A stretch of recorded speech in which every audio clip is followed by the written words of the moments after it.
Homenagearmos, né? Homenagearmos nesse mês de abril, por causa do 18 de abril, né? Livro dos Espíritos, 18 de abril de 1857. Vai lá esse... Ah, tem outro lá?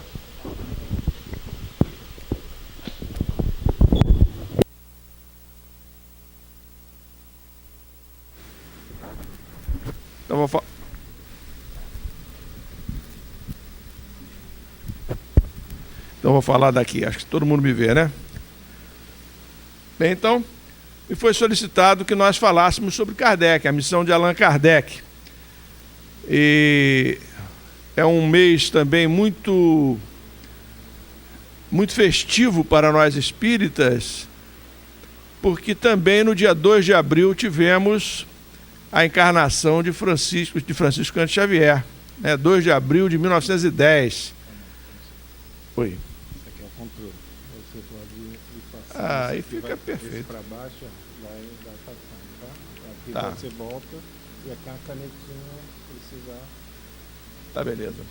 Obrigado. Mas então, 2 de abril de 1910, nosso querido Francisco Cândido Xavier, e portanto nós estaríamos aí comemorando 104 anos do nosso Chico, se encarnado ele estivesse entre nós ainda. Como também no dia 31 de março também poderíamos homenagear Kardec, que no dia 31 de março de 1869 retornava à pátria espiritual, cumprida a sua missão. Eu até ponderei com a Maria, não é melhor falar da desencarnação do Kardec? Olha, a Maria chegou aí agora, né? Porque 31 de março foi a desencarnação de Kardec, 145 anos da desencarnação de Kardec. Mas a Maria disse, não, fala sobre a missão, que o pessoal está esperando que você fale sobre a missão. Falar sobre a missão é falar sobre a vida, né? Sobre as obras do nosso querido Allan Kardec. Porque, afinal de contas, a doutrina espírita nos ensina que todos nós temos missões na nossa caminhada, né? Lá no Livro dos Espíritos está bem claro, todos nós temos as nossas missões respectivas. As nossas missões envolvem o nosso progresso espiritual. Nós temos a missão de educar os nossos filhos, encaminhá-los bem, para que eles possam ser homens de bem. Nós temos a missão, portanto, de progredirmos através daquelas obras que nós vamos realizando. E, nesse sentido, nosso Kardec conseguiu amplo sucesso no seu progresso, né? Então, a missão de Allan Kardec, a primeira coisa, olha ele aí, a primeira coisa a frisar bem, né? Nós vamos começar falando não de Kardec, nós vamos começar falando de Hippolyte Léon Denisard Rivail, que é o verdadeiro nome desse espírito que mais tarde escolheu o pseudônimo de Allan Kardec. Nós sabemos que Allan Kardec foi decorrência de uma revelação de um espírito, Zéfiro, a Hippolyte Léon, quando ele estava iniciando os estudos sobre o espiritismo, e naquela ocasião Zéfiro revelou a Kardec, revelou a Hippolyte Léon, que numa encarnação passada, quando ele foi um sacerdote druida, ele havia tido este nome de Allan Kardec, né? Então, a primeira coisa que a gente tem que saber é o seguinte: Allan Kardec, ou Hippolyte Léon Denisard Rivail, foi um missionário? O que significa ser um missionário? Né? A gente podia dizer, missionário é aquele que cumpre uma missão. Todos nós, nesse sentido, temos missões, todos nós temos missões e somos missionários, nesse sentido amplo. Mas o sentido aqui é um sentido estrito. Ele veio trazer alguma coisa para nós? Vamos ver o que fala Martins Peralva. Martins Peralva é um autor mineiro. Ele escreveu alguns livros que se notabilizaram. Mediunidade e Evolução é um deles, ele tem Mediunidade e Evangelho, tem alguns livros estudando o Evangelho, estudando a mediunidade, tem alguns livros interessantes. No Mediunidade e Evolução, ele diz que missionários são os espíritos superiores. Não está nessa conotação, portanto, de missionário que eu disse que todos nós somos. Missionário aqui é aquele que vem trazer algo mais, vem trazer alguma coisa que vai beneficiar a sociedade, que vai beneficiar a todos nós. São espíritos superiores que encarnam com o fim de fazer progredir a humanidade. Muitos deles atuam em diversos setores da cultura, instilando ideias renovadoras, revestidas sempre de substância edificante. Nós temos vários espíritos missionários, né? Além de Hipólito Leon Denis Arrival, posteriormente Allan Kardec, nós temos vários espíritos missionários. Nós temos na própria França do século XIX, o século de Kardec, nós temos, por exemplo, o Pasteur, né? Nós temos, no âmbito das artes, nós temos vários pintores que se notabilizaram no século XIX.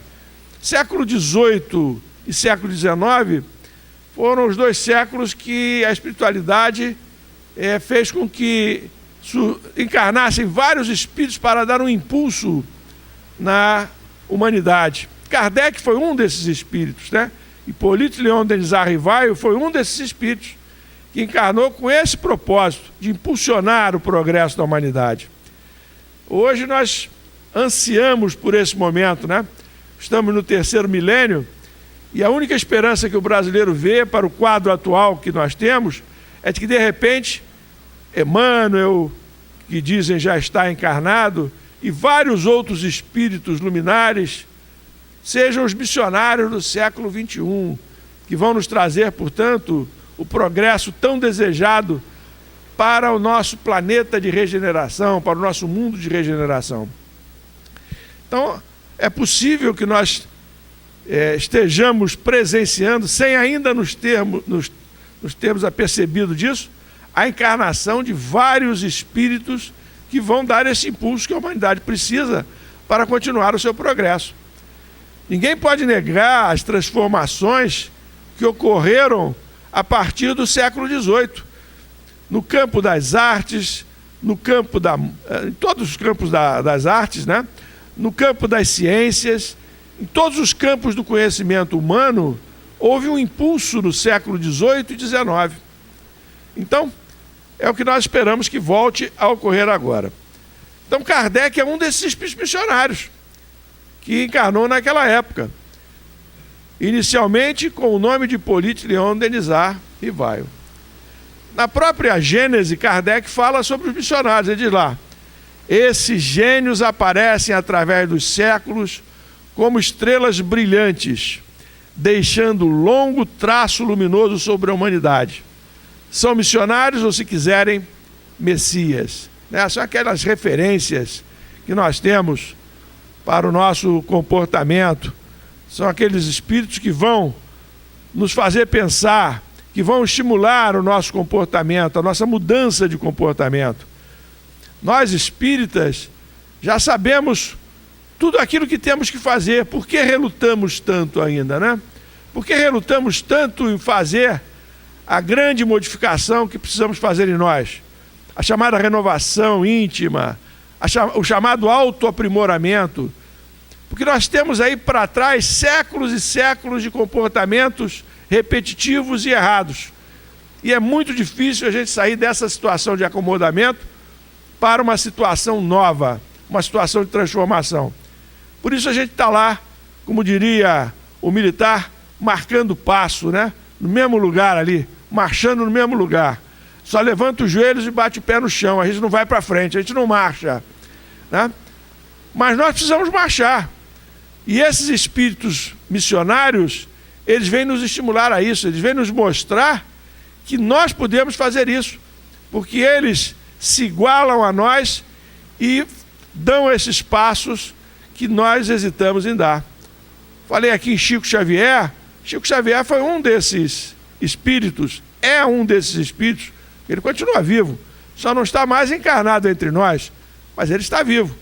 Quanto modificou o movimento espírita depois da vinda de Chico Xavier? Como o movimento espírita se evangelizou, como nós nos tornamos muito mais fraternos, muito mais disponíveis para o nosso semelhante, pelo exemplo que ele nos dava.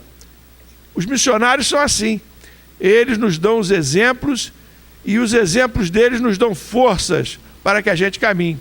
A gente sai ali marcando passo ali no mesmo lugar. Pelos conceitos, então, que nós vemos, né? E em face dos episódios da vida de Hippolyte Léon Denisard Rivaio, cujos principais vamos procurar ressaltar aqui nessa tarde, vamos conversar sobre esses episódios, fica claro que ele foi um missionário. É claro que ele chegou a essa condição de missionário, não foi da noite para o dia.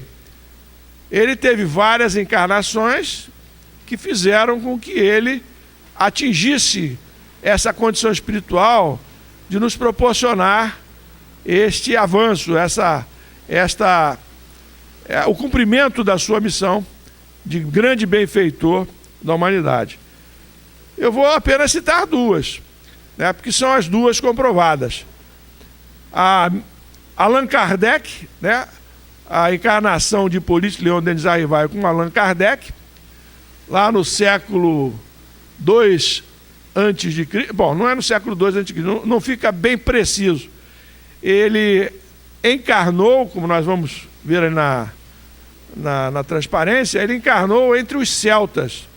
Os celtas, sim, foi um povo que viveu na França, hoje território da França, né? Na Gália e na Bretanha, entre os séculos II a.C. e II depois de Cristo. Ele foi um sacerdote druida, né?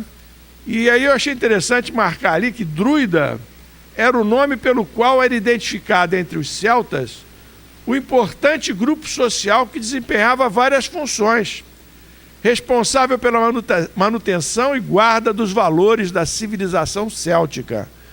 Então o sacerdote druida era uma pessoa importante dentro daquela comunidade. Era uma pessoa que tinha recursos não apenas intelectuais, mas tinha também recursos espirituais, porque nós sabemos que a ligação do homem com a espiritualidade, ela é antiga, ela não inicia com o espiritismo. Ela ultrapassa as fronteiras do espiritismo e vai aos primórdios da humanidade, né? Não é à toa que Moisés, lá na Bíblia, ele já estava proibindo a manifestação dos mortos, né? A comunicação dos mortos. Mas muito mais porque havia um abuso desse tipo de atividade do que porque isso fosse uma coisa nociva. Nós sabemos que não é nocivo, porque nós somos espíritas e estamos amplamente aceitando a comunicação. Gostamos de nos comunicar com os amigos desencarnados. E quantos desses amigos retornam do mundo espiritual, nos dando notícias do mundo espiritual, nos alentando para que nós façamos a nossa mudança de comportamento para, ao retornarmos ao mundo espiritual, retornarmos em condições melhores. Então, o druida é isso, né? O Zéfiro foi o espírito que disse que Hippolyte tinha sido Allan Kardec. E aí Allan Kardec, o Hippolyte Léon assume o pseudônimo de Allan Kardec em 18 de abril de 1857, quando ele publica o Livro dos Espíritos. O Herculano Pires até diz que, na verdade, Allan Kardec nasceu em 18 de abril de 1857. Né? Quem nasceu em 3 de outubro de 1804 foi Hippolyte Léon Denisard Rivaio. Né? E quem nasceu em 18 de abril de 57 foi Allan Kardec. É interessante essa colocação do nosso querido Herculano Pires. Vejam só, os sacerdotes druidas, curiosamente, se posicionavam contrários à construção de templos e à representação dos deuses ou espíritos. Olha, o Kardec já estava sendo preparado nessa época, porque são dois posicionamentos da doutrina espírita. Nós não construímos templos pomposos. Nossas casas espíritas são casas, são recintos que nós nos reunimos para conversar sobre a doutrina espírita. Algumas têm salões, como nós temos aqui, como temos na nossa casa, Eurípides Barçanufo, lá em Jacarepaguá, mas nós já vimos casas espíritas funcionarem em casas normais, como se fossem casas de família.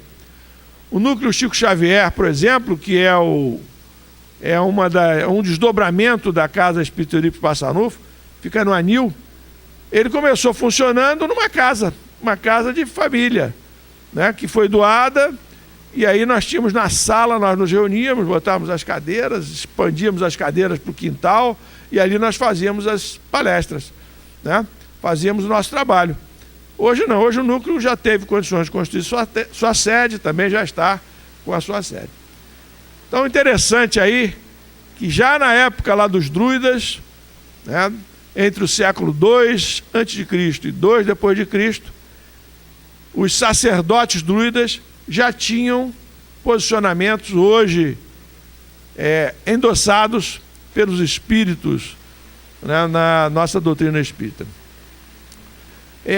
Outra encarnação confirmada de Kardec é como João Hus, ou Jean Hus, né? Professor da Universidade de Praga, distinguiu-se nas discussões mais abstratas e no conhecimento de Aristóteles, da Bíblia e dos Santos Padres. Foi tradutor das obras de John Wycliffe, propagando várias teses antidogmáticas. Negou a necessidade de confissão auricular, atacou como idolátrico, o culto, esse aí é o Jean Hus, o culto de imagens da Virgem Maria e dos Santos e a infalibilidade papal. Então, um reacionário nesta época.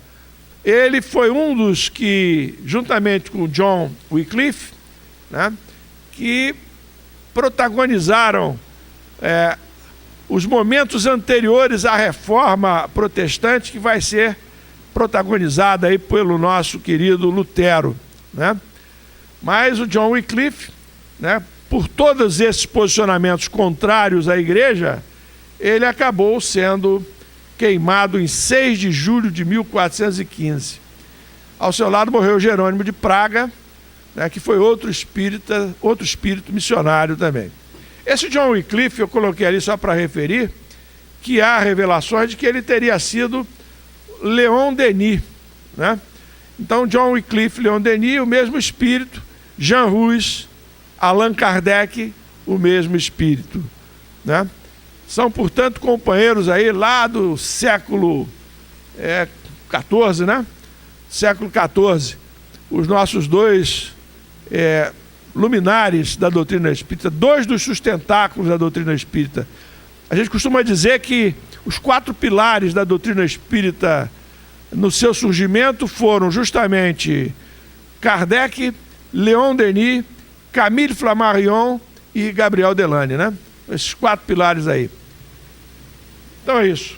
O nosso John Wycliffe foi ainda mais incisivo do que o próprio Jean Hus, né? Ele fez até uma tradução para o inglês da Bíblia, que até então só tinha em latim. Foi a Bíblia de Wycliffe, que seria uma Bíblia traduzida para o inglês. Esse aí o Jean Hus e esse aqui o John Wycliffe, aí para vocês ficarem aí familiarizados, né? Não fixem demais, porque podem até ter pesadelo à noite aí, de repente, com essas imagens tão fora do nosso tempo, né? Homens com uma fisionomia austera, né? Barbados. Hoje em dia, não sei qual seria a nossa reação se eles nos aparecem à noite durante os nossos sonhos. Bom, então o nosso Hippolyte Léon Denisard Rivail, ele nasceu em 3 de outubro de 1804, como já tínhamos dito, e desencarnou em 31 de março. Até a data do nascimento, ela é sugestiva, né? Porque Gandhi também é de 2 de outubro. Kardec desencarnava em 1869, Gandhi nasceu em 1869, outro missionário. Gandhi, o Mahatma, né? E temos depois uma coincidência, que também em outubro nasceu Francisco de Assis. E Francisco de Assis tinha uma identidade a missão de Francisco de Assis tinha uma identidade com a missão de Kardec. Os dois vieram restabelecer aquele cristianismo primitivo da época de Jesus. Se nós lermos os Atos dos Apóstolos e lermos um livrinho muito interessante, eu não reparei se tinha na biblioteca, chamado Paulo, um Homem em Cristo, que é um livro do Rui Kremer. Rui Kremer era um expositor espírita que deve ter feito muitas palestras aqui nessa casa. Ele era da Cruzada dos Militares Espíritas. E ele dedicou a vida dele aos estudos evangélicos, especialmente da vida de Paulo. Antes de desencarnar, ele teve a oportunidade de fazer um programa na Rádio Rio de Janeiro sobre a vida de Paulo de Tarso, e depois esse programa foi, vamos dizer assim, a matriz para o livro que ele escreveu e que foi editado após seu desencarne, que foi Paulo, um Homem em Cristo. Quando a gente lê o Paulo, um Homem em Cristo, e a gente vê aquelas práticas do cristianismo da época de Paulo, da época dos apóstolos, da época de Pedro, de Tiago, então, esse cristianismo nascente, a gente percebe como o cristianismo se distorceu com o domínio da igreja e como, então, o espiritismo veio com essa responsabilidade de restaurar o cristianismo primitivo. Isso fica bem evidente lá, é uma preocupação do Rui Kremer. Então, é interessante, achei interessante, porque Francisco de Assis restaurou também o cristianismo que estava envolto em cultos, envolto em conquistas materiais. Ele deu uma virada lá no cristianismo, né? Deu uma balançada com a sua humildade, com o seu comportamento, a ponto do próprio Papa reconhecer a grandiosidade daquele espírito e se ajoelhar e beijar os pés de Francisco de Assis, né? Então é isso, outro espírito missionário, Francisco de Assis. Bom, quem foi Hippolyte Léon Denisard Rivail? Vejam vocês, eu chamei a atenção ali, para vocês verem que no próprio nome do Hippolyte Léon Denisard Rivail está escrito Léon Denis. Eu botei Léon Denis em azul, olha lá. Léon Denis. Quer dizer, esses dois espíritos são realmente muito íntimos, né, na missão que tinham que realizar, e que certamente, se um deu o pontapé inicial, o outro com a sua prosa, com a sua poesia em prosa, né? Porque quem lê Léon Denis, vê que Léon Denis escreve de uma forma poética, embora em prosa, né? Ele tem uma musicalidade toda especial, o texto de Léon Denis. Então os dois se complementaram, são dois dos baluartes da doutrina espírita nascente. Fiz aí uma cronologia só para a gente ver que antes de Hippolyte Léon Denisard Rivail se transformar em Allan Kardec, ele tinha também uma missão com a educação. E ele já demonstrava ter uma compreensão do que é ser verdadeiramente um homem de bem, né? Então nasceu em 1804, foi para Yverdon, ou Yverdun, a gente vê as duas grafias, parece que a correta é Yverdon, né? É um castelo, é uma vila que tem na Suíça, né? Onde tem um castelo de Yverdon.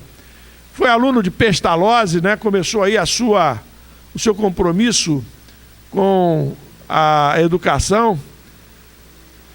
Tornou-se em 1822 para 1804, 18 anos de idade, então, mestre, bacharelando-se em letras e ciências.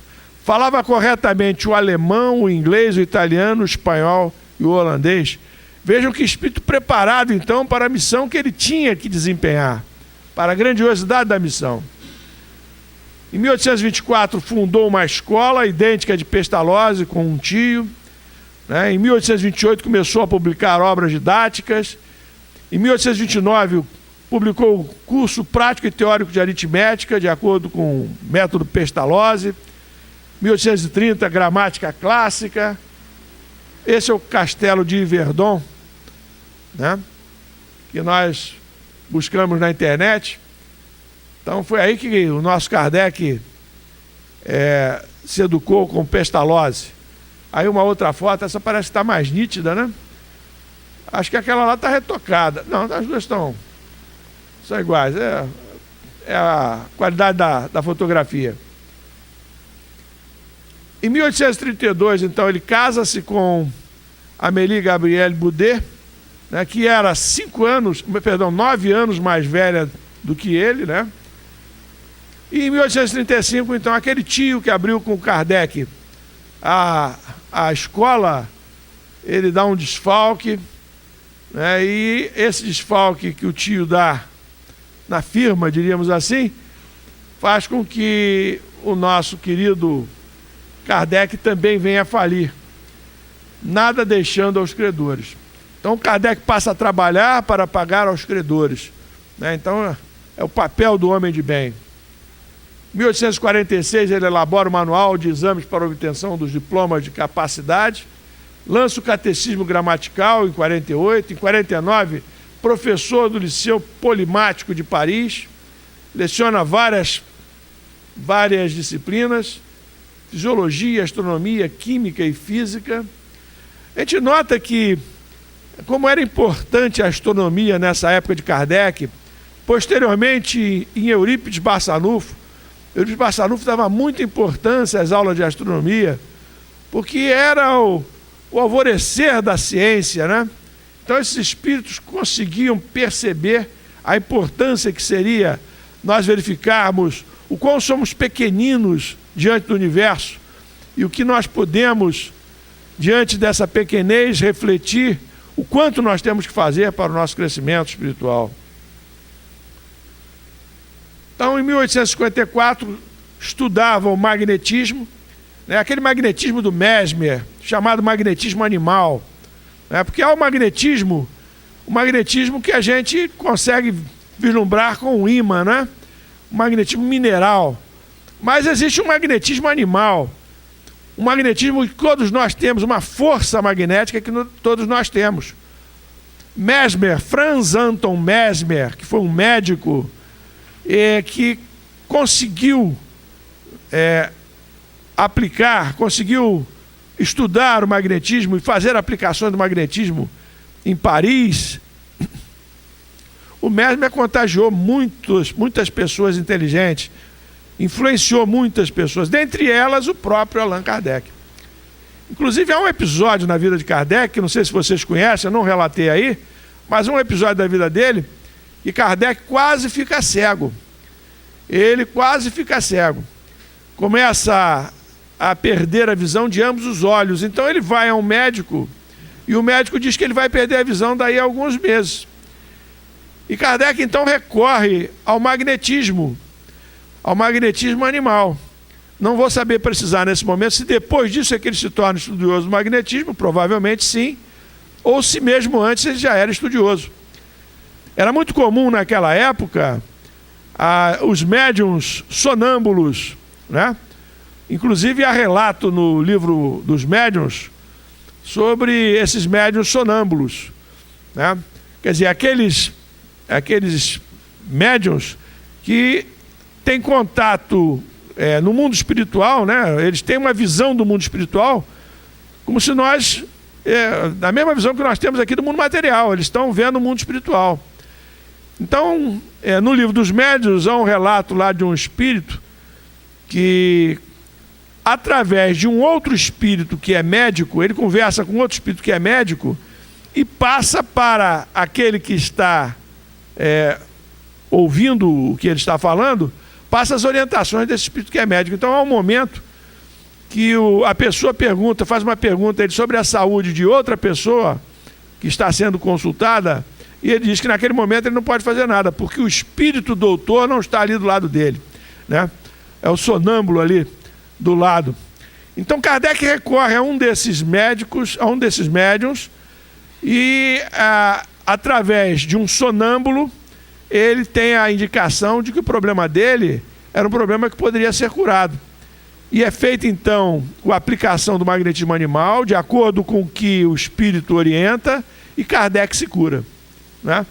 Kardec se cura para inclusive dar prosseguimento à sua missão. Então ele era um estudioso do magnetismo, um assunto que hoje está sendo resgatado por companheiros que estão estudando esses livros antigos. Inclusive o próprio Centro Espírita Leon Denis, ele editou 2 obras clássicas sobre magnetismo animal, se alguém tem interesse, né?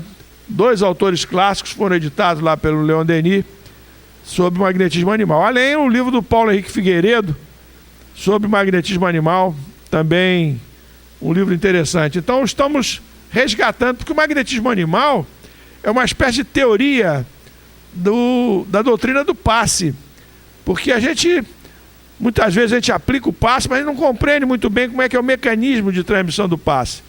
E estudando o magnetismo, a gente passa a compreender melhor o passe. Kardec, então, ele era um estudioso do magnetismo, 1854. Nesse ano, ele ouve falar pela primeira vez nas mesas girantes.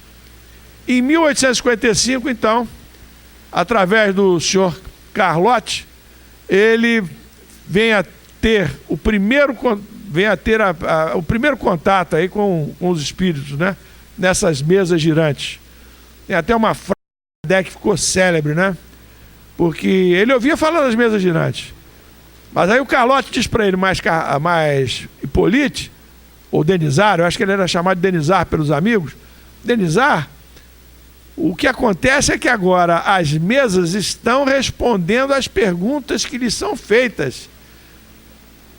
Hipólite Leon Denizar Rivaio, então para pensar, com o seu espírito de homem de ciência, então tem alguma coisa errada, né? Porque por trás de todo efeito inteligente, existe uma causa inteligente, né? E é isso que leva Kardec, então, a investigar, a se interessar por essas comunicações. As médiums de que ele se valeu inicialmente, Caroline Baudin, Julie Baudin, Ruth Celine Jaffé, Aline Carlotti e Hermance Tifo, né? Essas médiums todas jovens, 14, 16 anos, foram as primeiras a trazer notícias do mundo espiritual para o nosso querido codificador. 1856, na casa do senhor Rustan, através da médium senhorita Ruth Celina Jaffé, o espírito lhe revela pela primeira vez a sua missão. Então, trazer a doutrina espírita para nós. E em 1857, então, é que o Zéfiro fala para ele da sua encarnação com Allan Kardec, e ele, em 18 de abril, edita o Livro dos Espíritos, né? Herculano Pires, como eu tinha dito a vocês, ele acha que Kardec nasceu em 18 de abril de 57. Seu maior exemplo para nós foi a sua dedicação plena à tarefa. Um texto do nosso querido Augusto César Neto, está no livro Ceareiros da Verdade. Eu vou até que horas? Até às 17. Se der tempo, a gente lê, tá? Prometo a vocês. Tá? Eu acho que é preferível a gente seguir aqui e depois a gente lê, faz a homenagem final a Kardec. Certamente a bagagem acumulada em encarnações passadas foi essencial, né? Para que Hipólite Leon tivesse sido homem de destaque na sociedade francesa e para que a obra missionária de Kardec surgisse, né? Mas por que dizemos que Kardec foi um missionário? Será pela sua competência intelectual, né? Foi só porque ele trouxe a doutrina espírita? Afinal de contas, foi a doutrina dos espíritos. Foi só pela sua competência intelectual? Kardec só se limitou a trazer o que os espíritos falavam para nós? Então, Deolindo Amorim, num livrinho, acredito que hoje esgotado, um livrinho que foi editado pelo Instituto Maria, ele diz que não. Embora o conhecimento humano seja um instrumento sempre necessário, não se faz um missionário pelo seu simples saber científico ou filosófico. Pelo estudo e pela ciência se faz um douto, mas não um missionário. O que Kardec tinha a mais, então, para que nós disséssemos que ele era um missionário? Ele não era apenas um homem dotado de uma alta intelectualidade, sem espírito de renúncia e muitas vezes sacrifício. Nenhum homem se torna missionário, ainda que tenha belos dotes de inteligência e muito acervo de cultura acumulada.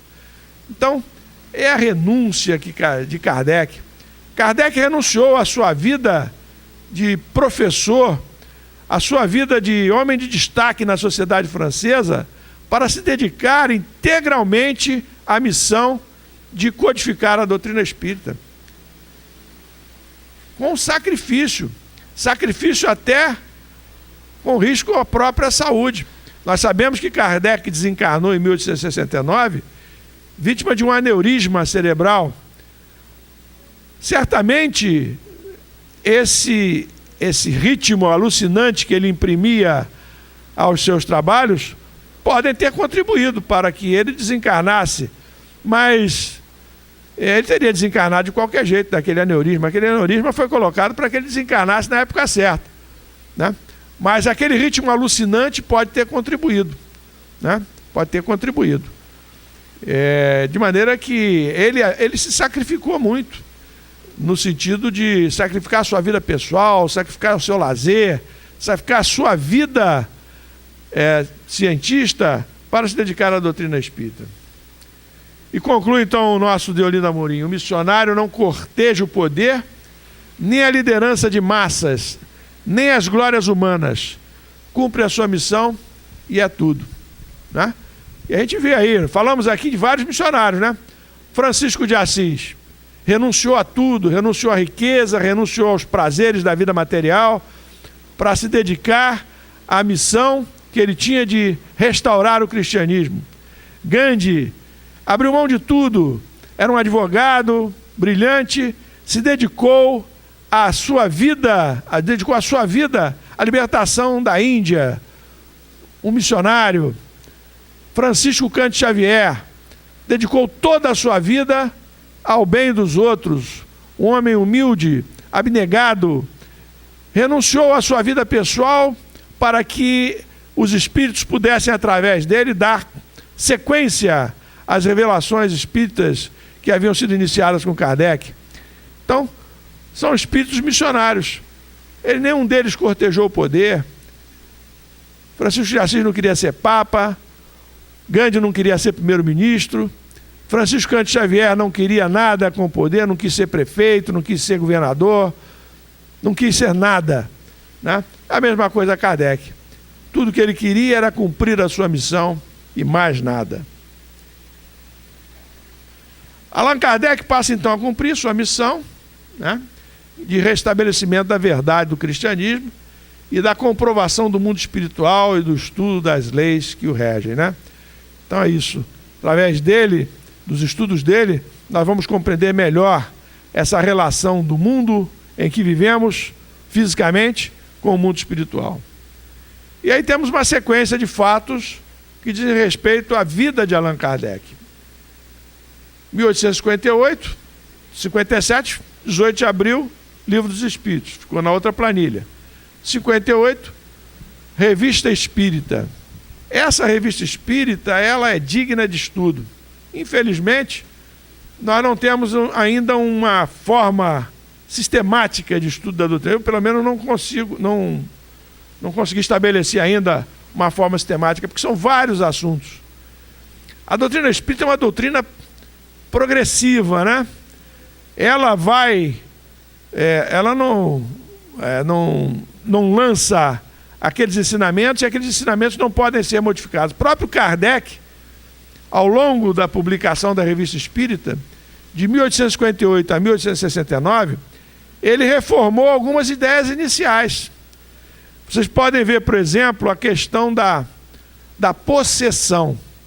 Se vocês olharem lá no Livro dos Espíritos, Kardec rejeita o termo possessão. Diz que o correto não é possessão, é subjugação, né? A mesma ideia ele mantém em 1861, no Livro dos Médiuns, quando ele fala dos diversos tipos de obsessão. Fala lá da obsessão simples, da fascinação e da subjugação. E mais uma vez ele não fala em possessão.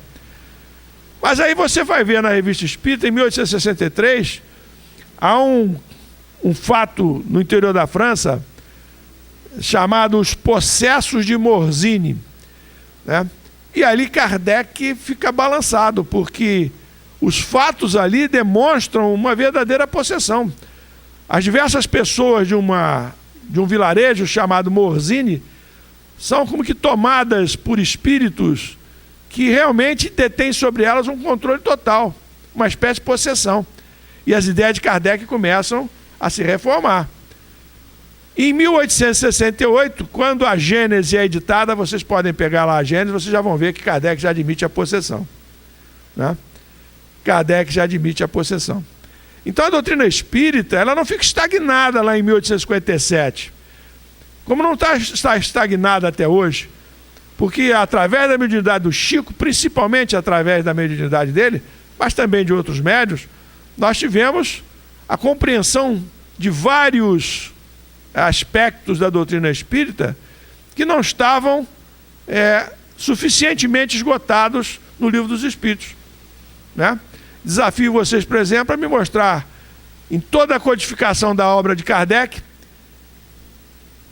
onde está escrito ectoplasma. Não vai ter ectoplasma, não vão achar lá, né? Isso é de André Luiz para cá, né? Então tem várias expressões, várias colocações que foram complementadas, foram esclarecidas pelos espíritos que deram sequência à obra de Kardec, e nós vamos continuar. É claro que temos que ter bom senso, né?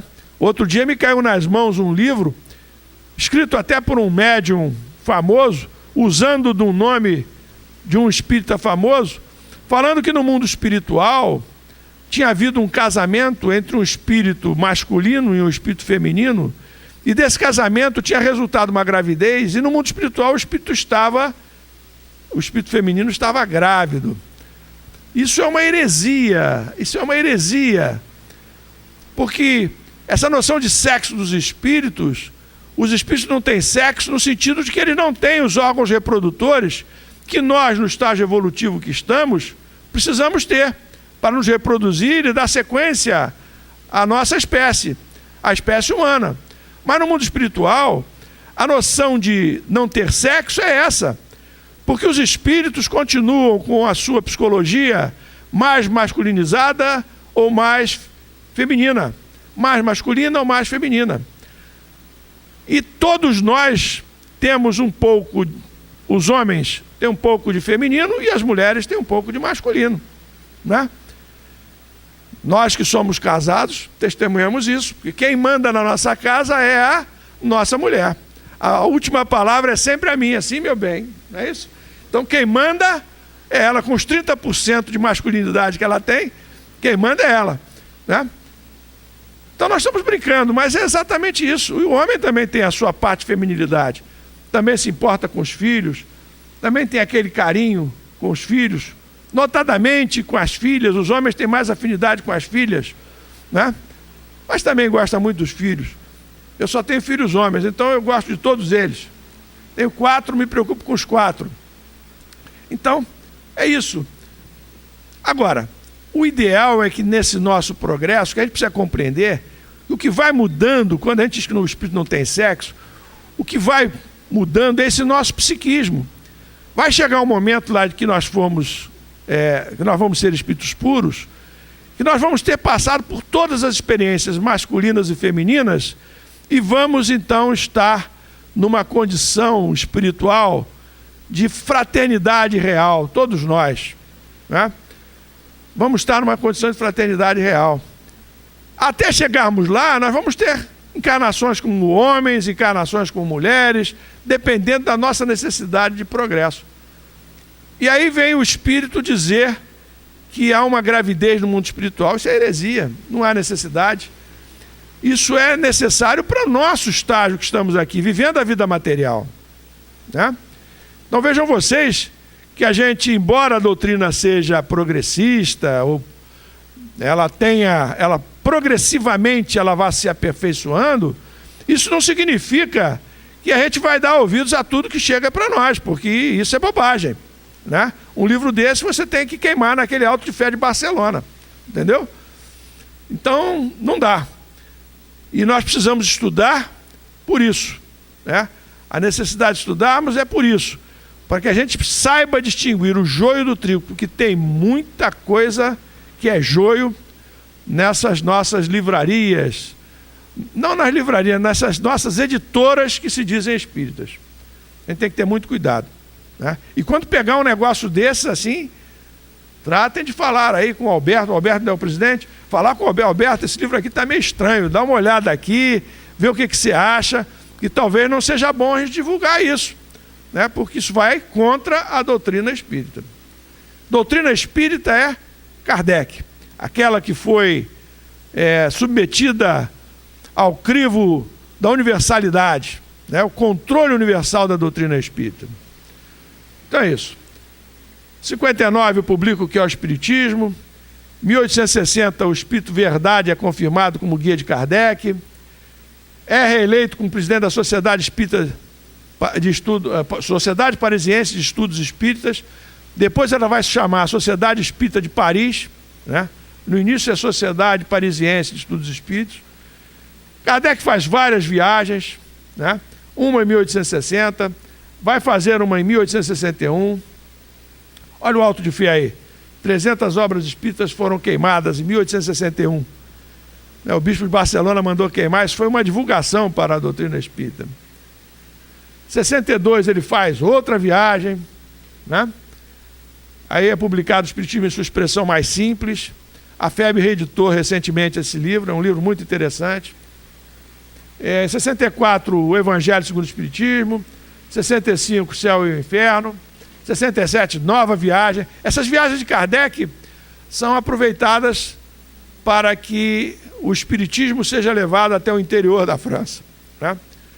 O Leon Denis relata, está no livro do André Morel sobre o... Não sei se do André... sobre o Leon Denis, não me lembro agora se é do André Morel. Ele falando, né? Porque Leon Denis era bem mais jovem que Kardec. Leon Denis falando da emoção dele quando Kardec visita a cidade de Denis, né? E ele presencia Kardec nos seus momentos íntimos lá com a Amélie Boudet, colhendo flores no jardim, né? É uma coisa muito interessante, muito bacana. Bom, em 68 a Gênese, em 69 ele desencarna, né? Vítima aí do aneurisma, eu já falei sobre isso, no dia 31 de março. Esse rompimento do aneurisma, Kardec estava estudando, né? Estava se preparando, né, para mudar. Kardec havia concebido um local em Paris que reuniria os espíritas mais antigos, né? E esses espíritas, como se fossem os aposentados dos dias de hoje, né? E esses espíritas ali compartilhariam suas experiências, a sua cultura, era a Vila de Seguir, né? Então ele estava se mudando lá para esse local, quando ele tem o aneurisma e desencarna. Rompe-se o aneurisma e ele desencarna, né? O nosso querido Allan Kardec. Esse sobre Vila de Seguir é outro estudo, tem uma reportagem no Reformador. Bom, o lema de Kardec era trabalho, solidariedade, tolerância.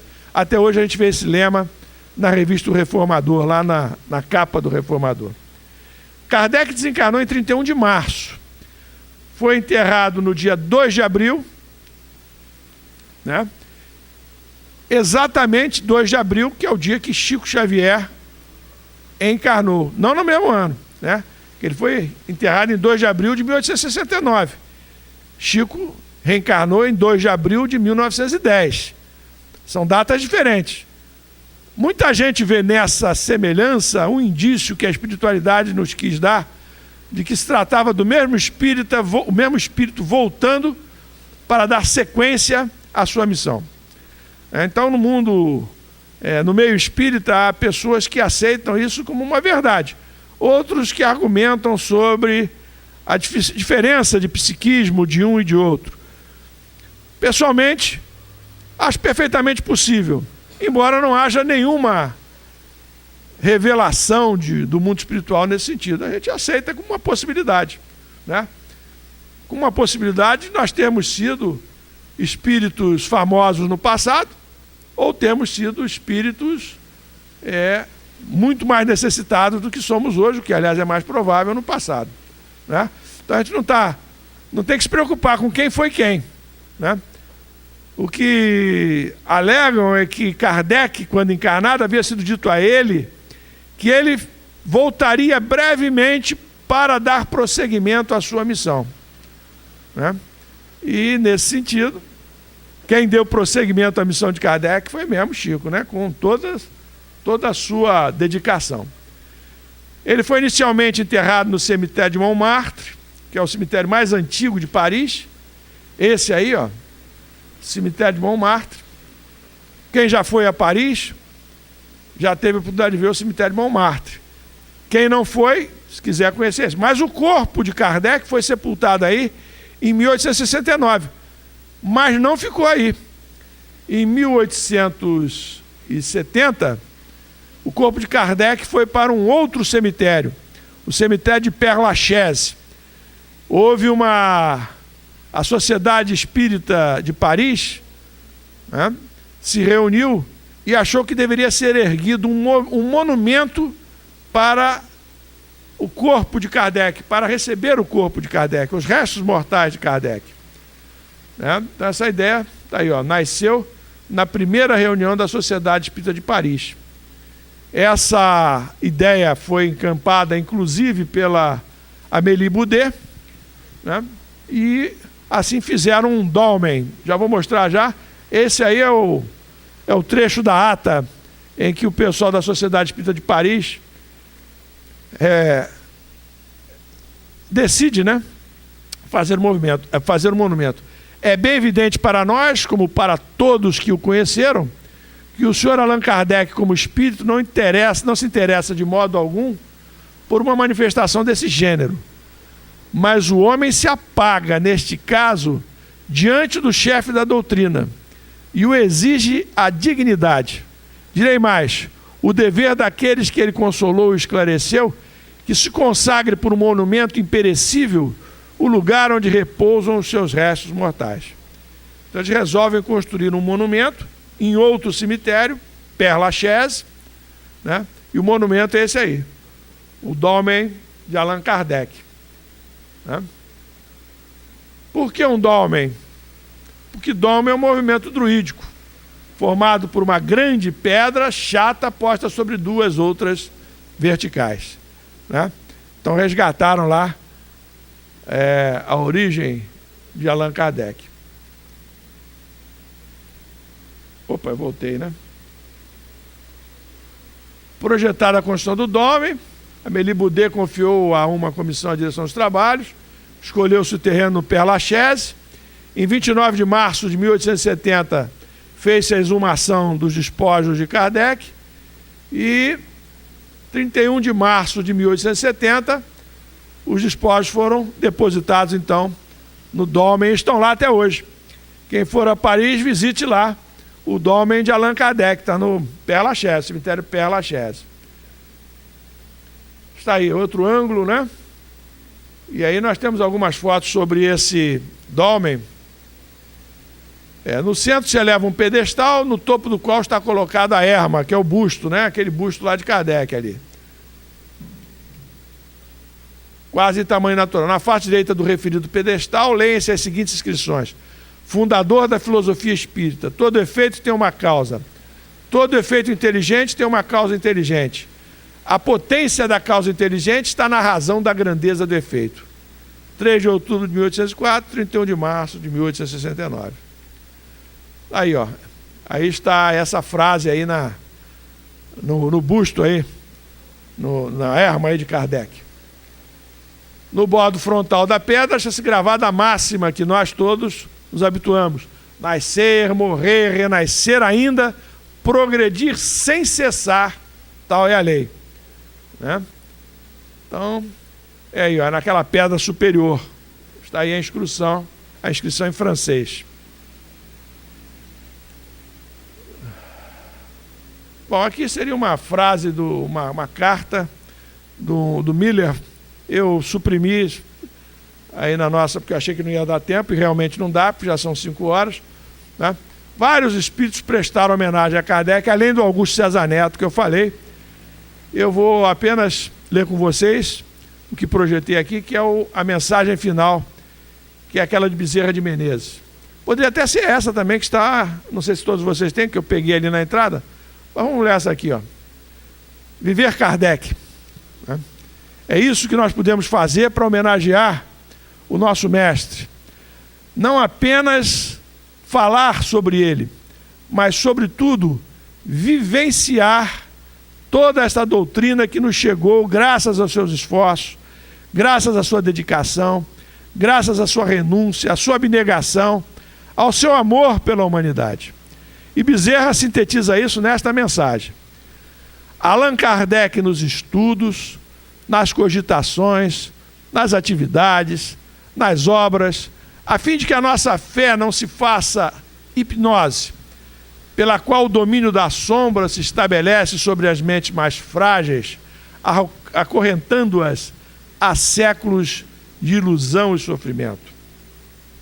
Seja Allan Kardec não apenas crido ou sentido, apregoado ou manifestado a nossa bandeira de fé, mas suficientemente vivido, sofrido, chorado e realizado em nossas próprias vidas.